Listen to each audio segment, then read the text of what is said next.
Assalamualaikum warahmatullahi wabarakatuh.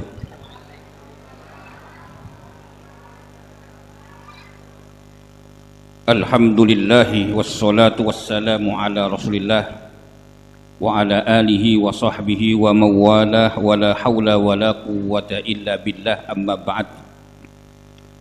Yang saya muliakan segenap hadirin hadirat rahimakumullah, wabil khusus guru kita Bapak Kiai Haji Tatang Saiful Hayat MA, mata'ahullahu fi tuli hayatihi, Bapak Ketua DKM Masjid Al-Muhajirin Bapak Haji Jajat Sudrajat SHMH, Bapak Ketua Yayasan Al-Muhajirin Bapak Haji Endang Iskandar ST, guru kita Ustadz Haji Husain Usman MPD, Al-Ustadz Haji Momon, Ketua Panitia Haji Rahmat Abdul Wahab, hadirin hadirat rahimakumullah, tokoh masyarakat yang hadir pada kesempatan malam hari ini. Pada hari Kamis kemarin saya sakit panas demam, minta izin untuk digantikan, tapi agak berat karena kecapean keliling Banyumas, kemudian Wonosobo, Tegalrejo, Purworejo, terakhir di Cirebon. Dan kebetulan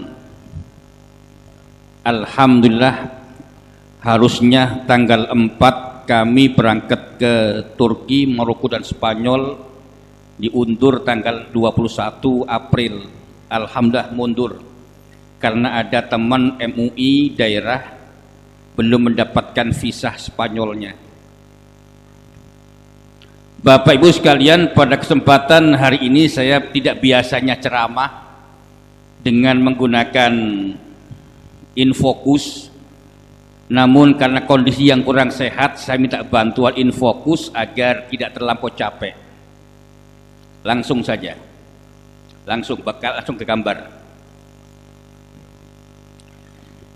Di bab itu kalau kita ke Masjidil Aqsa, yang tadi dibaca, Subhanalladzi asra bi'abdihi lailam minal masjidil harami ilal masjidil aqsa. Ini bukti bahwa saya masih sakit, Pak. Suaranya serak.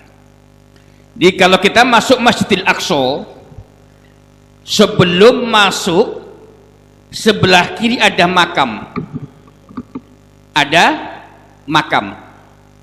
Sebelah kanan tembok, kemudian masuk sebelah kiri Masjidil Aqsa, sebelah kanan nanti akan ada gereja Makam Kudus. Silakan, gereja Makam Kudus. Ini gereja Makam Kudus. Ke dalam.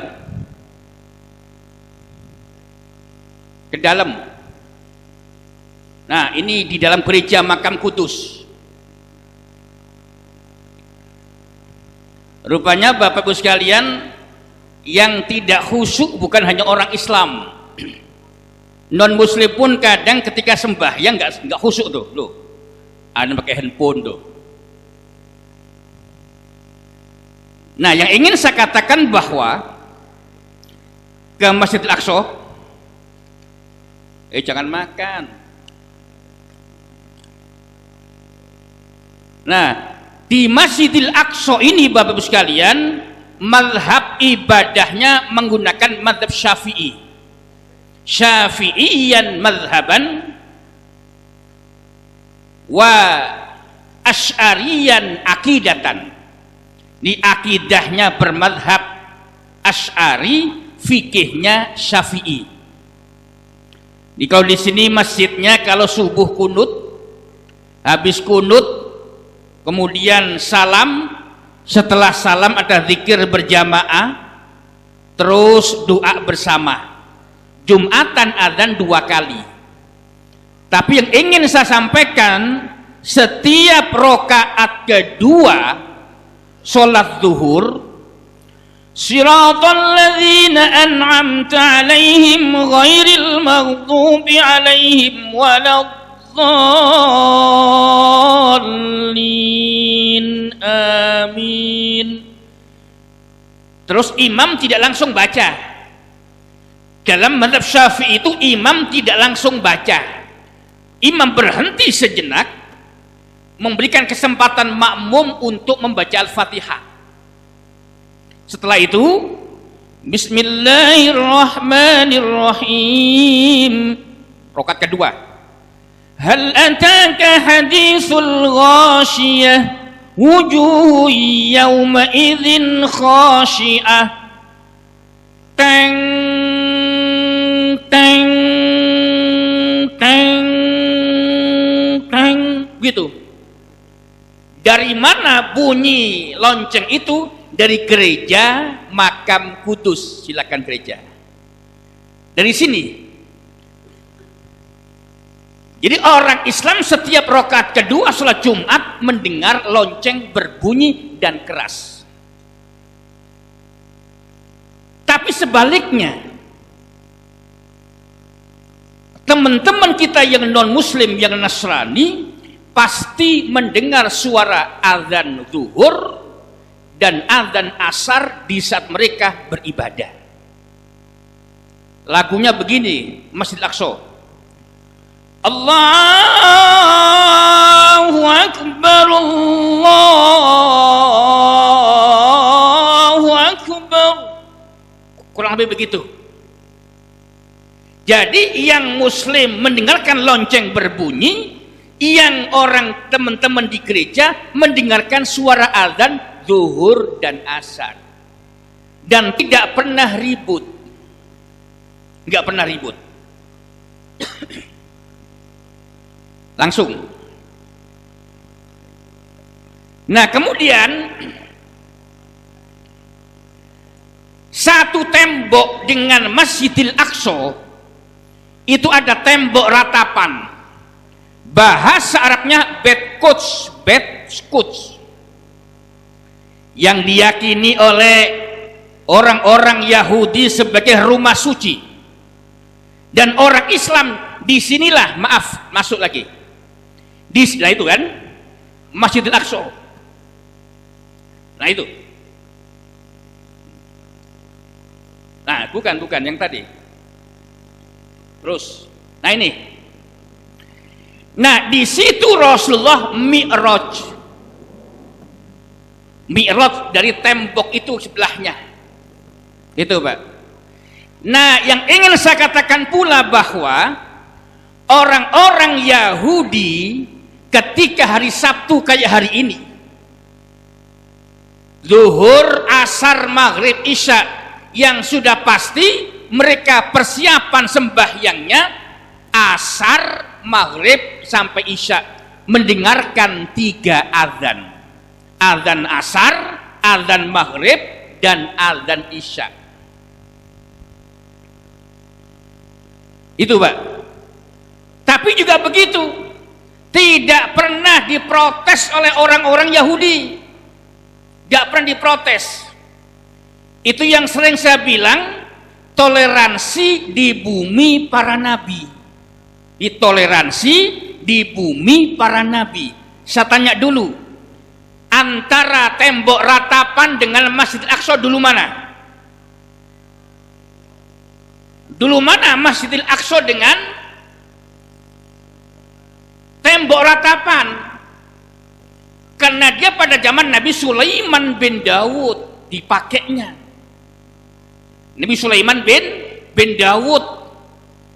Nabi Sulaiman yang merupakan putra Nabi Daud alaihissalam. Kemudian yang kedua, dulu mana gereja dengan Masjidil Aqsa? Dulu gereja. Karena Nabi Muhammad lahirnya belakangan. Muslimin menggunakan Masjidil Aqsa baru-baru saja. Maksudnya setelah wafatnya diangkatnya Nabi Isa, diganti kerasulan oleh Nabi Muhammad, baru Muslim ada.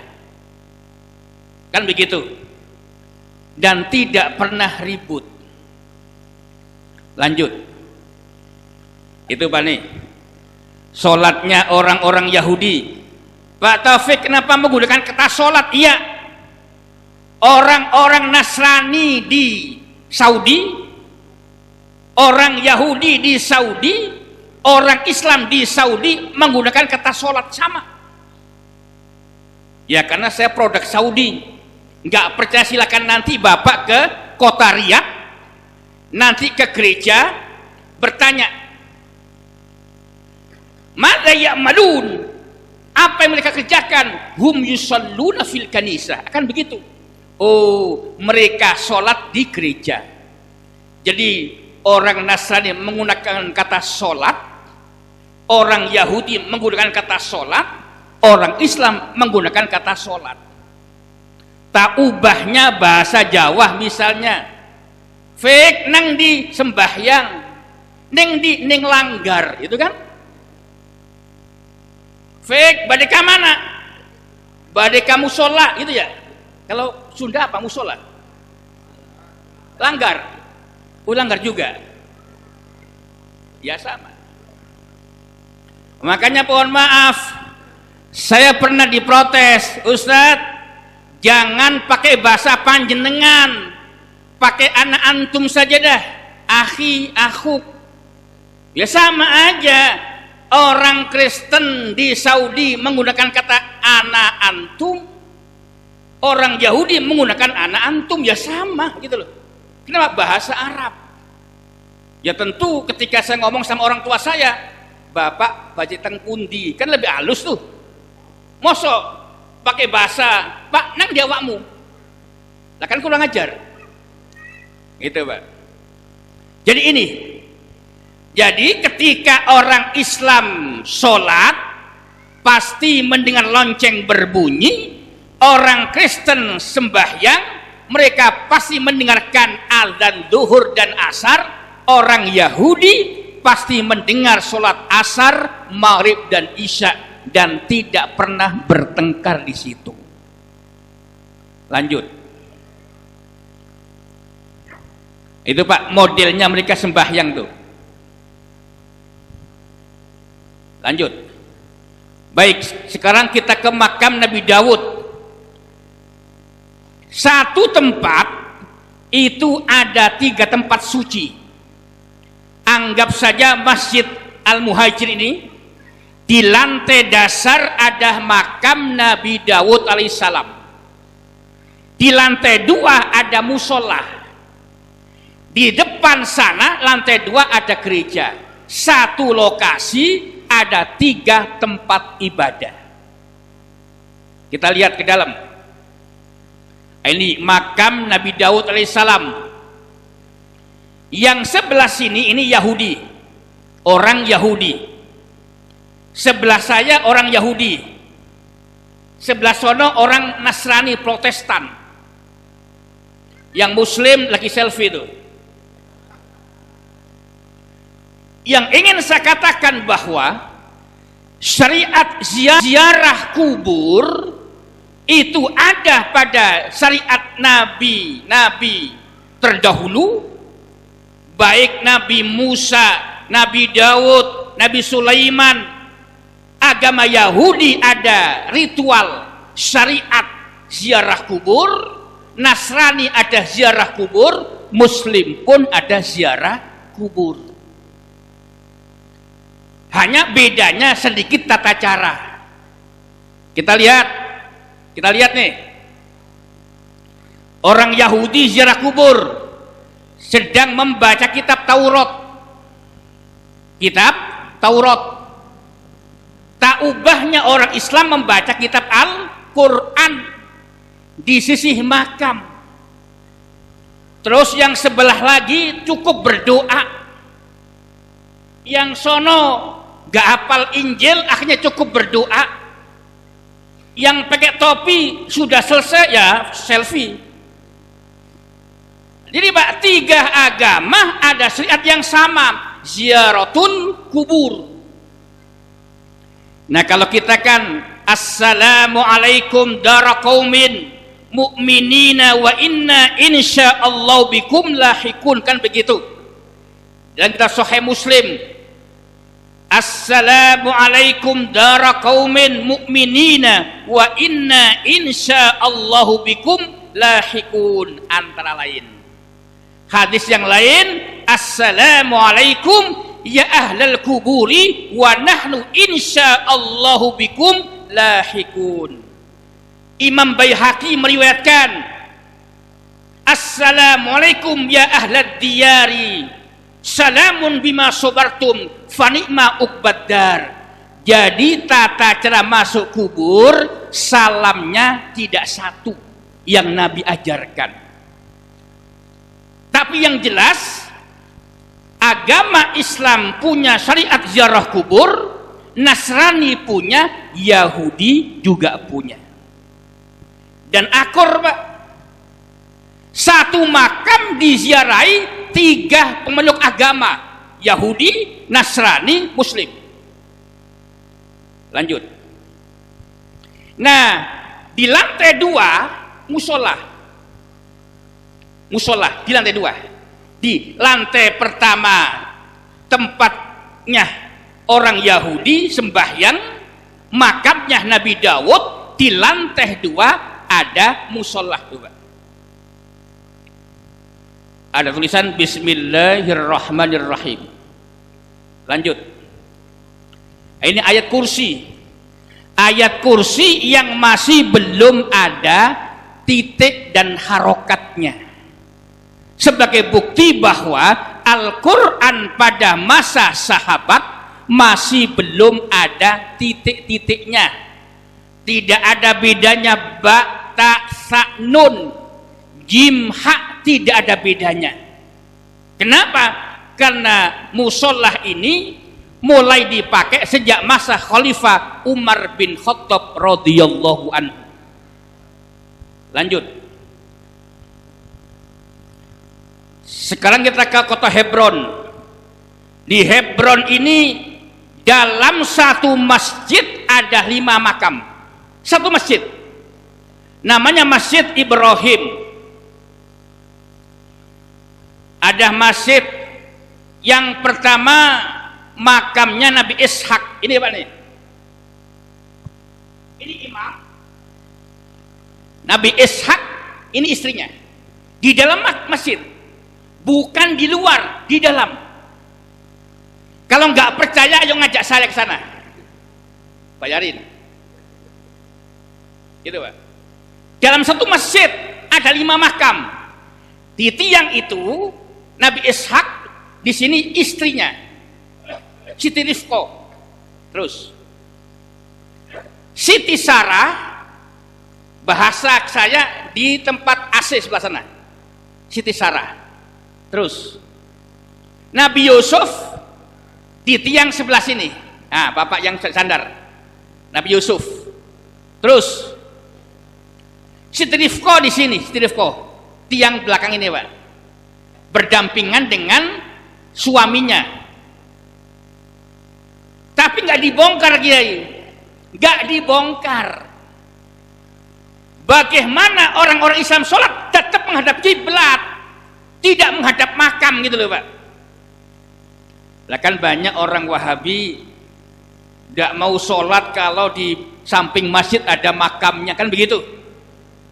Padahal di Masjid Hebron ini, masjid yang cukup lama, adanya pada masa Khalifah Umar bin Khattab, tetapi tetap hari ini dipertahankan. Umpama tahun 1929 ada di Saudi, habis itu. Gitu Pak, habis.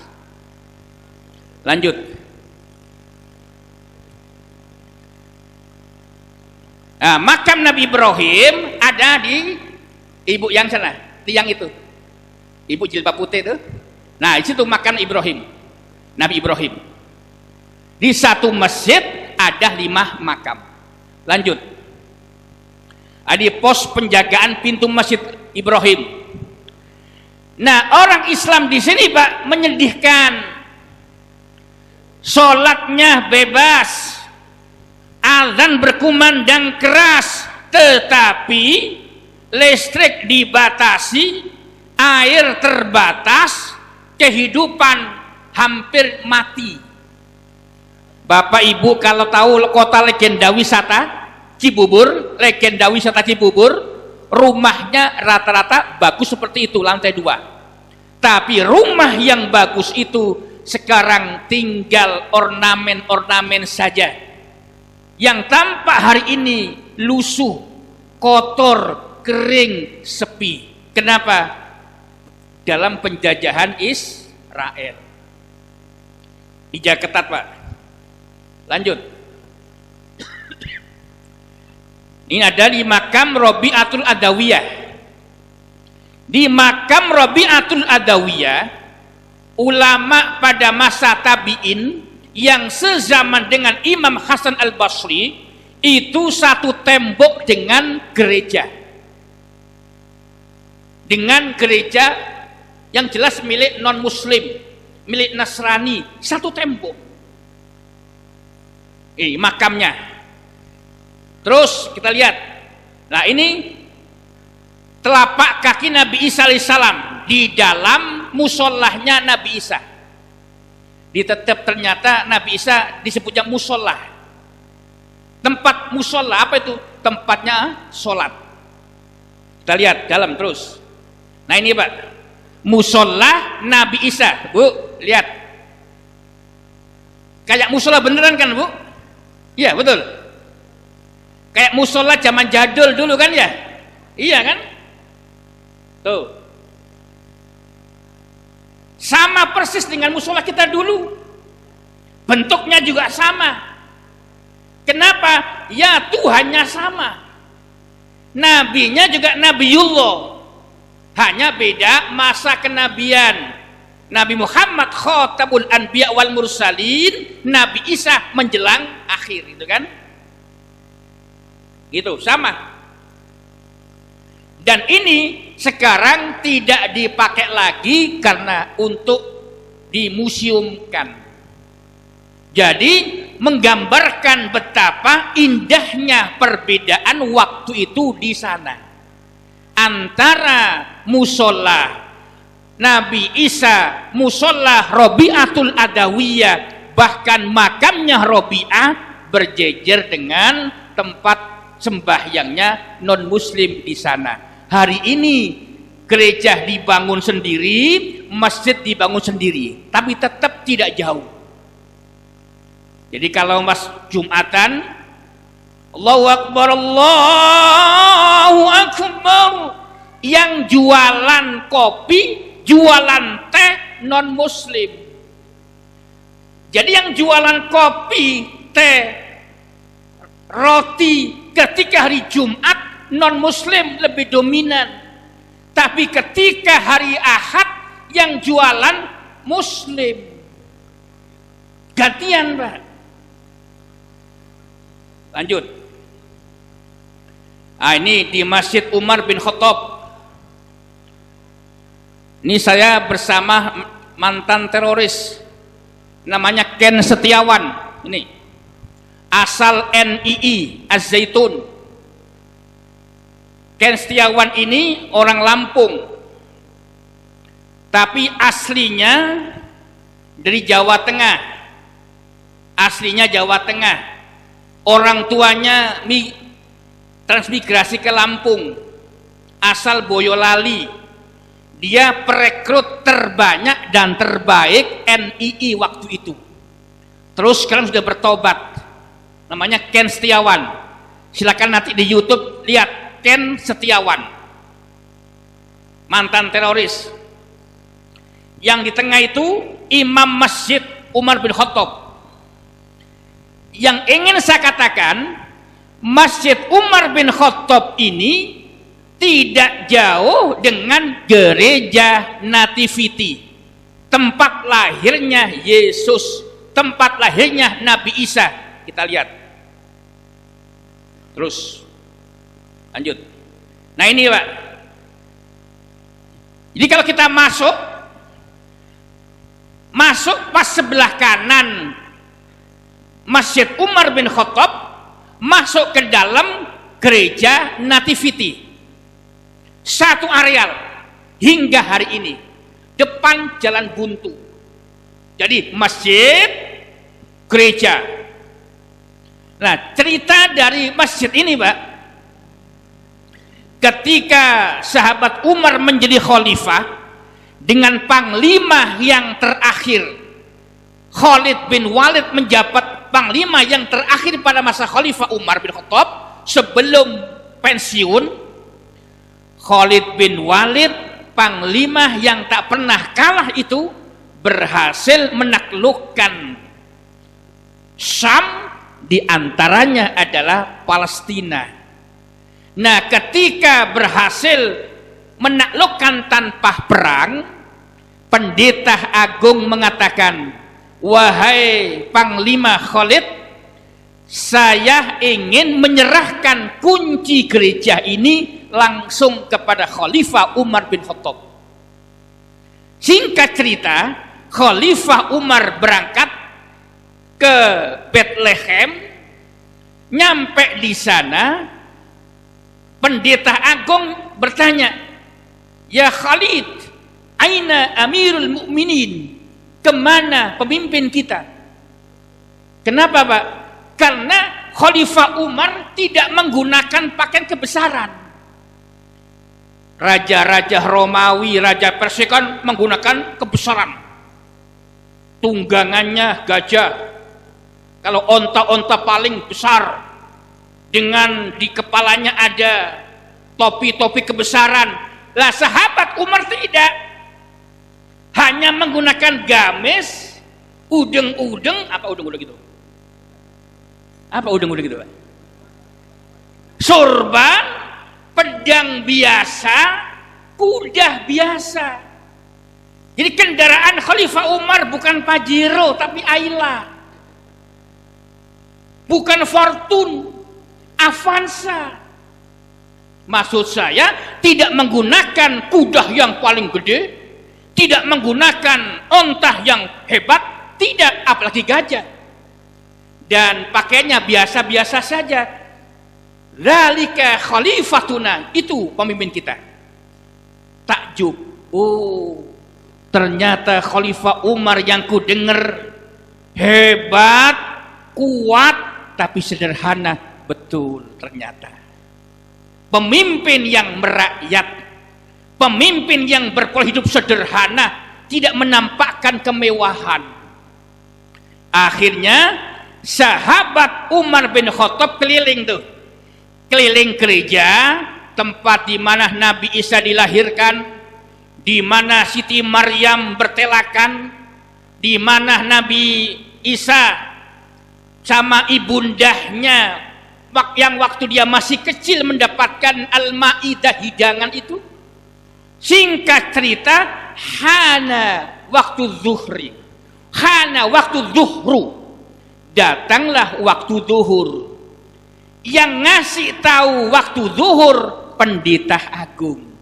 Ya Amirul Mukminin, qad hana waktu zuhri, sallu huna. Wahai Amirul Mukminin, waktu zuhur telah tiba. Salatlah kalian semua di sini. Menyebut di sini itu di dalam gereja. Khalifah Umar menolak. Khallina an nusalliya kharijal kanisah. Biarkan kami salat di luar gereja. Dullani ardhan farigha. Tunjukkan kepada saya tanah kosong. Fahunaka sanusalli zuhra jama'atan, dan di sana kami akan sholat zuhur berjamaah.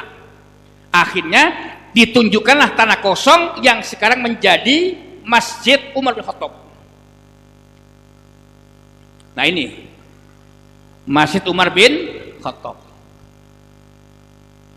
Ada yang unik Pak di sini. Setiap subuh Rakaat kedua, Shiratal ladzina an'amta 'alaihim ghairil maghdubi 'alaihim waladdallin. Amin. Tapi di sini menggunakan mazhab Hanafi.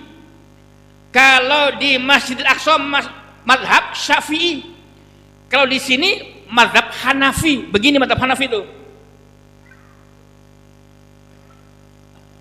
Sini.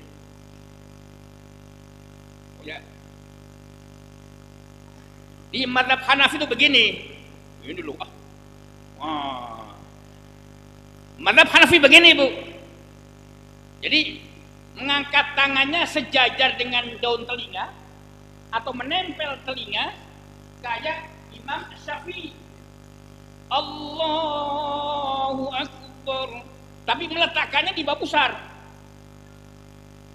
Ini mazhab Hanafi.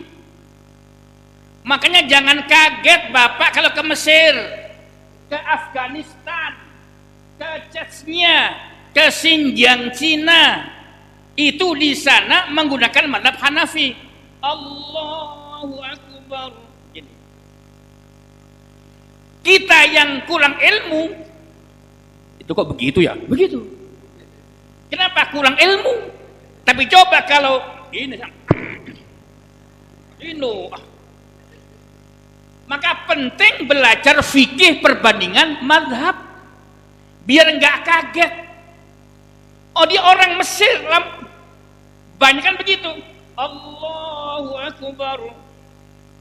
Begini. Kalau orang Maroko bermadzhabkan Maliki. Maliki sejajar dengan bahu. Sejajar dengan bahu. Allah ini dipakai Muhammadiyah dan Persis. Bedanya kalau Muhammadiyah menyamping, kalau Persis ke depan, ya sama-sama sejajar dengan bahu, sama benar sahih. Meletakkannya di mana? Allahu Akbar, di atas pusar, di bawah dada. Ini mazhab Maliki, gitu Pak. Terus apa bedanya? Kalau mazhab Hanafi, Allah deketin apa? Wah, sentimen ini ah. Allahu Akbar. Iftitah dulu. Selesai. Bismillahirrahmanirrahim. Alhamdulillahi Rabbil Alamin. Begitu. Ini mazhab Hanafi. Kalau mazhab Maliki yang banyak di Maroko, tidak percaya, ayo ngacak sana. Di Maroko begini, Allahu Akbar, tanpa iftitah, langsung Allahu Akbar, Alhamdulillahi Rabbil Alamin, Ar-Rahmanir Rahim, begitu. Tapi kalau mazhab Syafi'i sejajar dengan telinga atau menyentuh telinga, Allahu Akbar, di atas pusar, di bawah dada. Iftitah dulu, selesai. Bismillahirrahmanirrahim, gitu. Tiga-tiganya sunnah Nabi. Tiga-tiganya sunnah Nabi. Nggak perlu saling menyalahkan. Ini enggak. Teman kita kadang-kadang resek. Allahu Akbar. Wah, itu sarungnya kurang tinggi itu. Sholat ngeritik orang, lah kapan khusyuknya? Ya Pak ya. Nah, di sini mazhab Hanafi tanpa kunut kalau subuh. Tapi yang aneh, setiap rakaat kedua, Shiratal ladzina an'amta 'alaihim ghairil maghdubi 'alaihim waladdallin. Amin. Qul sadaqallahu fattabi'u millata Ibrahim hanifa wa ma kana minal musyrikin. Teng teng sampai 2 menit.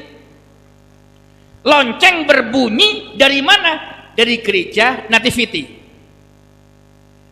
Dari sini gereja. dan sangat kenceng, tapi nggak ribut Pak. Itu kalau di Kayu Ringin Jawa Timur, ambil batu, Allahu Akbar. Itu Kayu Ringin Surabaya, sini enggak.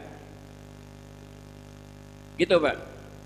Yang indah lagi ketika hari Ahad yang jualan kopi, teh, makanan orang Islam, tapi hari Jumat yang jualan kopi, teh non Muslim. Indah. Tapi saya pernah kaget. Saya tinggal di masjid, tinggal di Bethlehem ini. Pertama tinggal di sana, tempat tinggal saya 700 meter dari masjid. Kan cukup jauh. Karena hari pertama tinggal di sana, ada azan. Allahu Akbar, Allahu Akbar. Bangun saya tanpa mandi, takut telat karena terbiasa sholat berjamaah, takut telat. Bapak Ibu, kira-kira suami takut telat gak berjamaah? Bu? Hah? Oh, nggak ada yang ngomong ini.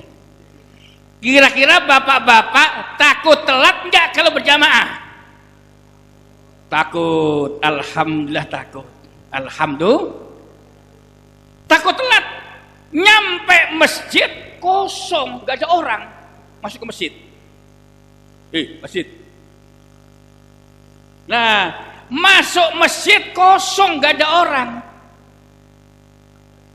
Terus habis azan, imamnya baca Quran tuh, baca Quran setengah jam. Loh, ini malah jamaahnya udah belum mandi, sholatnya masih lama. Oh, ternyata menerapkan azan 2 kali. Di 40 menit sebelum waktu subuh masuk ada azan pertama, baru azan kedua. Ya Allah, udah nggak mandi, tapi nggak apa-apalah, dapat pahala melangkah. Gitu Pak ya. Di sini Muslim minoritas, tapi hidup damai. Muslim yang minoritas itu tetap rajin beribadah ke masjid Pak. Di masjidnya hampir sama dengan masjid kita ini gedenya, Masjid Al-Muhajirin, nggak jauh beda kayak ini. Tapi gerejanya dari ujung sana ujung sono.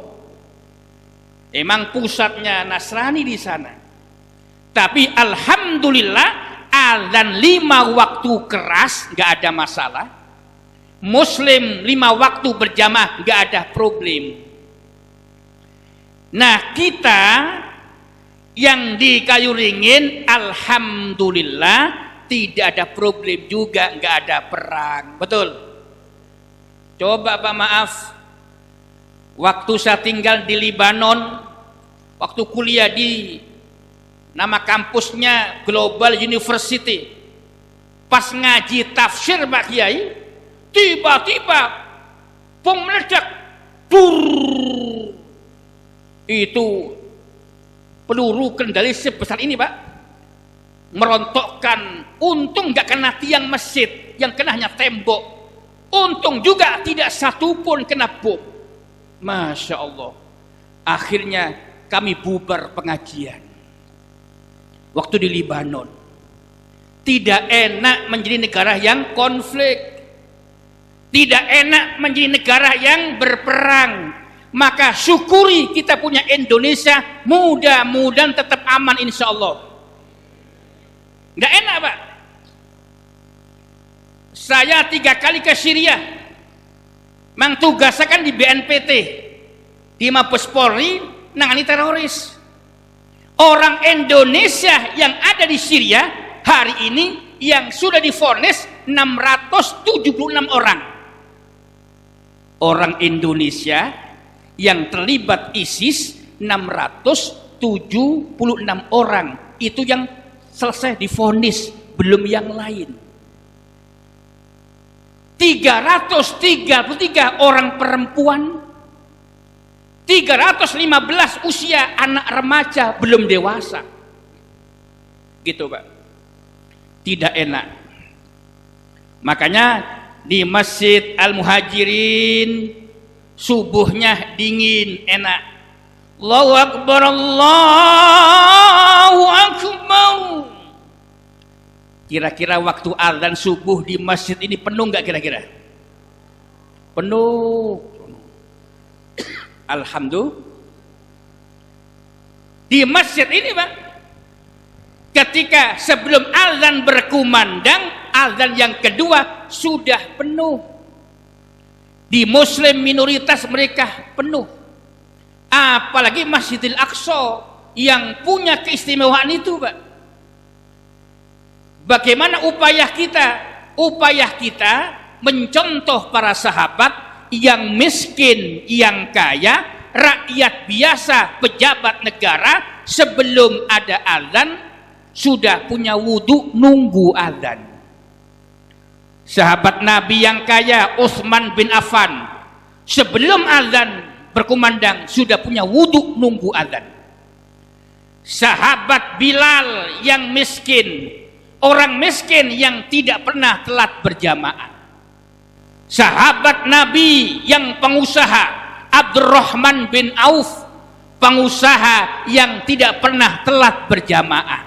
Qabla an yu'adzinal Bilalul adzana lahum wudu'un. Sebelum Bilal berazan, mereka sudah punya wudu nunggu azan. Maka pantas kalau mereka masuk surga. Kenapa? Kata Nabi, man ghada auraha ilal masjidi banallahu lahu nuzulan fil jannati kullama ghada auraha. Siapa orang yang pagi-pagi, petang-petang berangkat ke masjid, maka Allah menyiapkan tempat untuknya di surga. Sahih Bukhari nomor hadis 611. Sahih. Tapi kadang-kadang meskipun hadisnya sahih kita malas. Allahu Akbar, Allahu Akbar. Baru jam segini sudah azan. Itu kita. Makanya pernah saya sampaikan di sini kan? Pernah saya bilang, cah angon penekno blimbing kuwi, lunyu-lunyu penekno kanggo mbasuh dodot ira. Dodot ira kumitir bedah ing pinggir. Tondo mono crumatono kanggo sepoh mengkusuri, mumpung padang rembulane, mumpung jembar kalangane, dak sora sura huri. Ternyata isinya hadis Sahih Bukhari nomor hadis 662. Apa bunyinya? Man tatahhara fi baiti, siapa yang berwudu di rumahnya, summa madha ila baitin min buyutillah, kemudian berangkat ke masjid, kanat khutwatu tamkhul khotoya, maka langkahnya yang pertama kanggo basuh dodot iro. Apa itu? Langkah yang pertama menghapuskan dosa-dosa orang yang melangkahkan kakinya ke masjid itu. Wal ukhra tarfa'u darajatan, dan langkah yang berikutnya kanggo sepo mengkusure supaya nanti hari kiamat masuk surga. Nah, cuman kadang-kadang kita hanya nyengir doang, dengerin surga nyengir doang. Padahal sahabat Nabi yang super kaya kayak Utsman bin Affan sangat bersemangat mendengarkan sabda Nabi ini, jangan pernah telat berjamaah. Contoh, Bapak Ibu kenal sahabat Umar bin Khattab? Kenal? Ada yang kenal Umar bin Khattab? Kenal. Khalifah keberapa? Khalifah keberapa? Kedua. Khalifah Umar bin Khattab pernah telat 2 rakaat zuhur. 2 rakaat zuhur telat gara-gara melihat-lihat ke kebun kurmanya.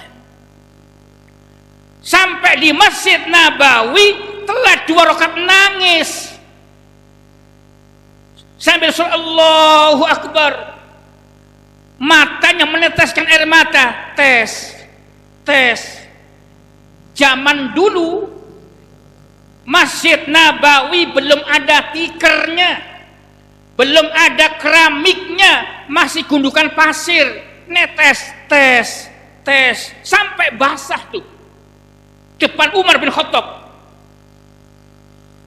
Apalagi di saat Nabi bilang Assalamualaikum warahmatullah, Assalamualaikum warahmatullah, semakin menetes air matanya. Bangkit di saat sahabat berzikir kepada Allah, sahabat Umar terdengar senggukan nafasnya. Akhirnya Pak, selepas sholat Nabi mendekatinya. Bahasa kita begini, ini Nabi, ini Umar. Begini, ma baluka ya Umar? Ada apa dengan kamu hai Umar? Tadammatul ain. Matamu meneteskan air mata. Apa kata beliau? Ya Rasul, ta'akhartu rak'ataini min adh-dhuhri. Aku telat 2 rakaat zuhur ya Rasul. Kenapa? Syahadtu bustani, aku melihat, menyaksikan kebunku. Ya Rasul, ishhad bi anna bustani hadzal yaum fa atasaddaqu anka ya Rasul. Aku wakafkan kebunku ya Rasul kepada engkau. Kebun yang menyebabkan saya telat 2 rakaat, aku wakafkan. Kira-kira iman kita seperti itu enggak? Hah? Gara-gara nyuci mobil Fortuner begitu telat 3 rakaat, Pak Ketua DKM saksikan, gara-gara mobil ini aku telat 3 rakaat, aku sedekahkan untuk masjid, itu enggak? Enggak bakal. Luar biasa.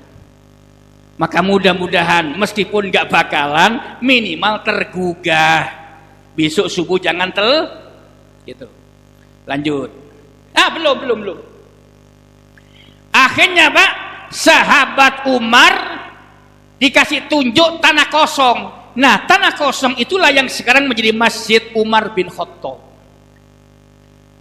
Tapi sahabat Umar ditanya oleh sang pendeta, wahai khalifah, kenapa Anda tidak mau sholat di dalam gereja ini? Lebih adem, lebih dingin, di luar sono panas dan angin. Sahabat Umar berkata, demi Allah, sekiranya Umar bin Khattab dan sahabat-sahabatnya sholat zuhur di gereja ini, aku khawatir suatu ketika gereja ini dibongkar menjadi masjid. Toleransi tingkat tinggi, Pak. Khawatir nanti kalau Umar bin Khattab sholat di dalam gereja ini, nanti gereja ini jadi masjid. Jangan. Akhirnya tanah kosong yang dipakai sholat zuhur itu hari ini menjadi Masjid Umar bin Khattab. Toleransi yang luar biasa. Lanjut. Terus. Nah, penutup. Bupung. Nah ini closing statement. Nabi Musa, Nabi Dawud, Nabi Sulaiman membawa misi Allah Subhanahu wa taala kepada kaum di masanya. Lalu pada masa berikutnya datang Nabi Isa membawa millah Allah Subhanahu wa taala tanpa merusak segala macam bentuk artefak peninggalan sebelumnya. Di nabi-nabi terdahulu tidak pernah merusak peninggalan nabi-nabi sebelumnya. Jadi Nabi Isa alaihissalam datang tidak merusak tembok ratapan, tidak merusak tempat ibadah orang Yahudi, tetap dibiarkan, tapi membuat gereja di tempat yang berbeda meskipun cukup dekat. Kemudian pada masa kejayaan Islam, artefak terdahulu dibiarkan berdiri kokoh tanpa ada perusakan sebagai bukti toleransi, keragaman dan keberagaman yang harus kita contoh. Nabi Muhammad hadir pun juga Islam datang, membiarkan gereja ratapan tetap ada, membiarkan tembok ratapan tetap berdiri kokoh, membiarkan gereja makam kudus tetap ada, membiarkan gereja nativi tetap ada, tanpa harus merusak ibadah-ibadah nabi-nabi terdahulu. Nah, ini keragaman sosial, budaya, politik, agama antar mazhab merupakan sunnatullah, keniscayaan. Jadi kalau orang kayu ringin pingin semuanya sama, sulit. Makanya kemarin Pilpres, Bapak Ibu sebelah sini milih 04, sini 05. Sekarang sudah selesai. Yang sini 09 misalnya sudah selesai. Sekarang persatuan Indonesia, ukhuwah Islamiyah gitu. Jangan sampai gara-gara 00 kemarin kita berantem. Jangan sampai gara-gara partai politik yang kemarin kita nyoblos, kita tidak akur. Yang di atas sudah ngopi bareng, makan bareng, kita gontok-gontokan. Jangan. Kita lihat Irak sudah hancur, Libya hancur, Syria hampir hancur, Afghanistan sampai hari ini nggak selesai-selesai. Akibat apa? Perbedaan yang diperuncing sampai ke taraf tingkat peperangan. Jangan sampai terjadi. Tapi saya yakin insya Allah di Perumnas ini mudah-mudahan kaum musliminnya berbeda tapi tetap berukhuwah Islamiyah. Manusianya berbeda budaya, berbeda latar belakang, bahkan agama, tetap berukhuwah basyariyah insya Allah. Barangkali itu kurang lebihnya mohon maaf. Saya tidak biasanya ceramah pakai slide begini Pak. Ini biasanya saya pakai di kampus-kampus. Tapi karena suara saya masih kurang sehat dan juga masih agak meriang, maka saya minta dibantu dengan gambar-gambar ini supaya saya sedikit terbantu sehingga suara saya enggak begitu terforsir. Barangkali itu mudah-mudahan bermanfaat. Kurang lebihnya mohon maaf. Yang ingin saya katakan bahwa perbedaan mazhab dalam Islam sebuah keniscayaan.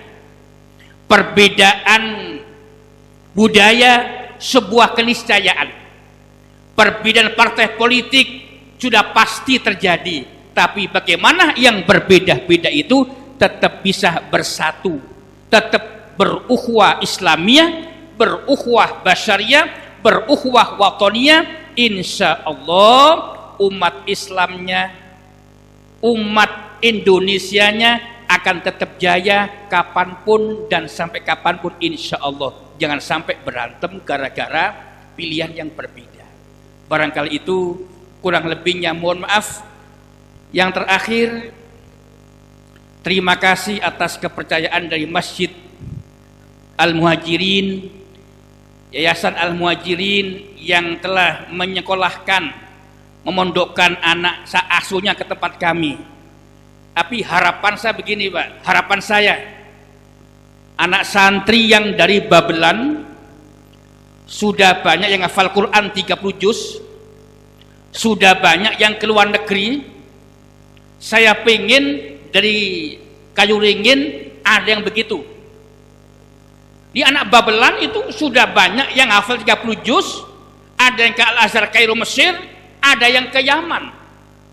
Anak Jawa Tengah, Brebes, Tegal, Pemalang, Cilacap sudah hafal 30 juz, dan ada yang di Al-Azhar, ada yang di Yaman, ada yang di Damaskus. Mudah-mudahan nanti satu saja dari sini bisa mencontoh seniornya insya Allah. Nah, itu memang perjuangan berat Pak, perjuangan berat.